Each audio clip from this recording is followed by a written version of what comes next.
মুসারে আল্লাহরে জিগাইবানি, আমি গরিব মানুষ, আমি ভালো কিছু কিনতে পারি না, ছেলে মেয়েকে ভালো কিছু খাওয়াইতে পারি না, ভাঙ্গা ঘর, এত গরিব, ভালো করে ঘর বানাইতে পারি না। আল্লাহরে জিগাইবানি কি করলে আমার উন্নতি হবে, ধনী হব, টাকা পয়সা হবে। আল্লাহরে জিগাইবানি। আল্লাহ মুসা নবী কই ঠিক আছে, আল্লাহরে জিগাইব তুমি কেমনে ধনী হইবা।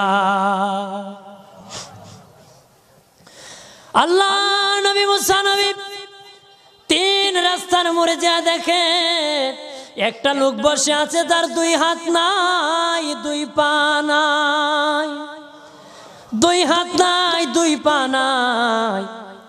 ওই লোক ডাক দিয়া কয়, মুসা রে, জীবনে কোনোদিন নিজে হাঁটতে পারি নাই, নিজ হাতে খেতে পারি নাই, কেউ খাওয়াইলে খাই, নতুবা উপবাস থাকি, বৃষ্টি আসলে ভিজি, সেখানে আমি আবার